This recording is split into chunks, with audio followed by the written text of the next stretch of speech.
Doctor Sakhare गडबडले. त्यांना थोड्या वेळ काही कळलंच नाही काय करावं ते. योगायोगाने तू मला या सगळ्या प्रकरणावर लक्ष ठेवायला सांगितलं होतं, म्हणून मी त्याच हॉस्पिटलमध्ये तेव्हा तिथं उपस्थित होते.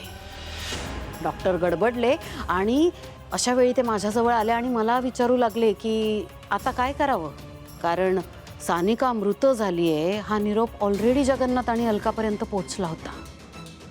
ते दवाखान्याच्या दिशेने निघाले सुद्धा होते. माझ्याही पायाखालची जमीन सरकली, कारण जर उद्या सानिका शुद्धीवर आली आणि तिने तुझ्या विरुद्ध पोलिसात जबाब दिला, हे सगळं तुझ्या अंगलटी येणार होतं तिलोत्तमा. तुझ्या घराण्याचं नाव बदनाम होणार होतं. शिवाय ती नीलच्या आयुष्यातही परत आली असती ही भीती होतीच. मग अशा वेळी मला जे योग्य वाटलं ते मी केलं. मी आणि डॉक्टर साखरेंनी मिळून एक खेळी खेळली.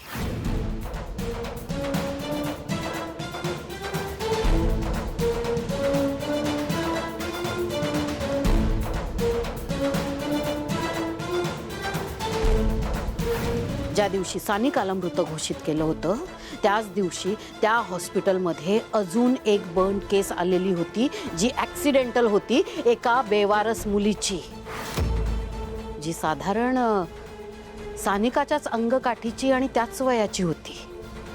त्या बिचाऱ्या मुलीच्या दुर्दैवाने म्हणा किंवा आपल्या सुदैवाने म्हणा, ती बिचारी मुलगी त्या दिवशी गेली. मग मी आणि डॉक्टर साखरेंनी निर्णय घेतला की त्या बेवारस मुलीची जी बॉडी आहे ती सानिका म्हणून जगन्नाथ आणि अलकाकडे सुपूर्द करायची. काय? डॉक्टरने जेवढे पैसे माझ्याकडे डिमांड केले तेवढे मी त्याच्या घशात ते ओतले, कारण त्यावेळी माझा फक्त एक आणि एकच उद्देश होता की हे सगळं प्रकरण तुझ्यापर्यंत येऊ द्यायचं नाही, तुझी बदनामी होऊ द्यायची नाही आणि त्या मुलीला नीलपासून लांब ठेवायचं. त्या बेवारस मुलीची डेड बॉडी जगन्नाथ आणि अलकाच्या सुपूर्द केली आणि सानिका या जगात न गेली हे सगळीकडे डिक्लेअर करून टाकलं. पण इकडे सानिका जिवंत होती. लगोलग सानिकाला, जिवंत सानिकाला आम्ही दुसऱ्या एका हॉस्पिटलमध्ये शिफ्ट केलं. चेहरा पूर्णपणे जळालेला होता, त्यामुळे तिला नवा चेहरा, नवी ओळख दिली. आणि म्हणून आज सानिका कायमची माझ्या उपकाराखाली दबली आहे. म्हणूनच आज सानिका या घरात पुन्हा आली आहे अनामिका बनून, माझ्या शब्दाखातर.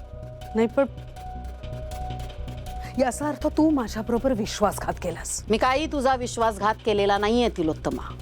हा, आणि तो जो कन्फेशनचा व्हिडिओ आहे ना, तो माझ्याकडे नव्हताच कधी. माझा कुठलाच विचार नव्हता तुला कशातही काही अडकवण्याचा, कारण त्यावेळी मी जे काही केलं ते अगदी निस्वार्थ भावनेने, मैत्रीच्या भावनेने तुला वाचवण्यासाठीच केलं. पण डॉक्टर साखरेने यात बरोबर त्याची खेळी खेळली.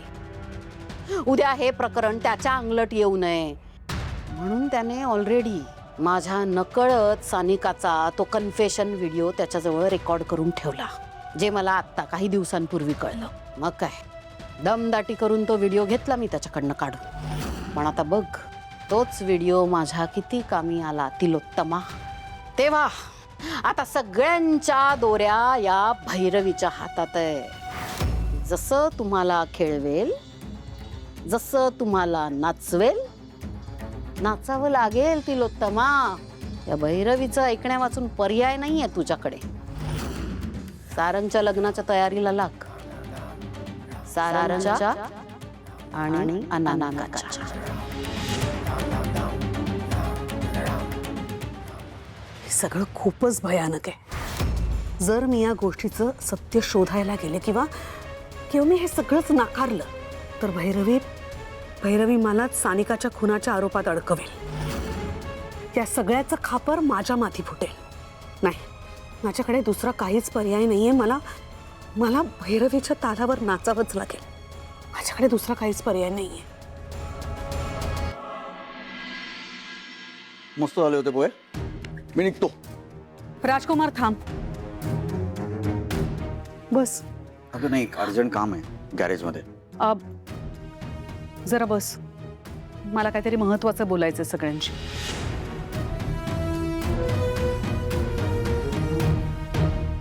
आजच बोलायचंय आणि आत्ताच.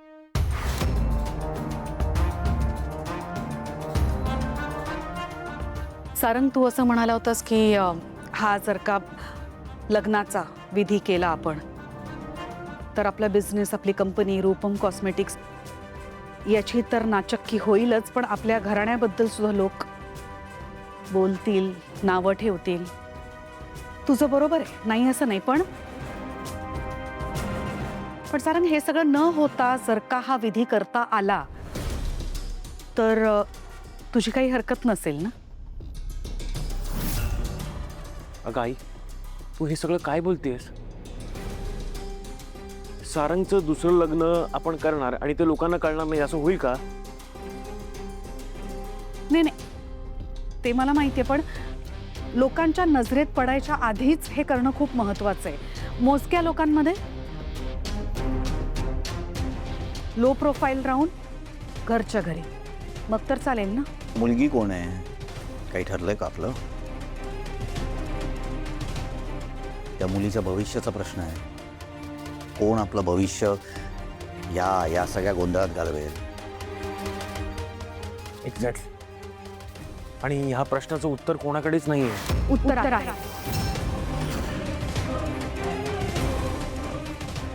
मुलीचं नाव आहे अनामिका.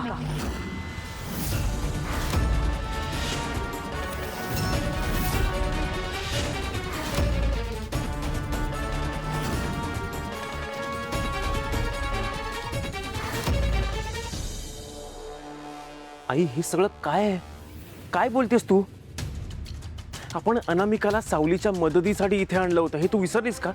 नील, अरे तू सावलीच्या मनाचा विचार करत नाहीयेस, पण ह्या मुलीचं आयुष्य तरी बर्बाद नको करूस. तिलोत्तमा, नील म्हणतो ते बरोबर आहे. तू परस्पर हा निर्णय घेऊन मोकळी झालीस. नाही, लौकिक अर्थाने मी या घरचा प्रमुख आहे ना, मग मला विचारायची गरज सुद्धा वाटली नाही तुला? ऐका, मी जे काय करते ते नीट विचारपूर्वक करते. आपल्या सगळ्यांसाठी जे योग्य आहे तेच करते मी. प्लीज माझ्यावर विश्वास ठेवाल, प्लीज. सारंग, मी हात जोडते, मी विनंती करते. बाकी कुणासाठी नको, माझ्यासाठी प्लीज हो म्हणणं.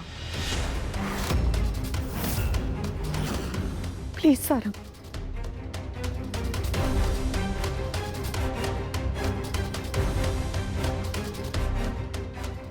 चालेल आई, मान्य आहे. काय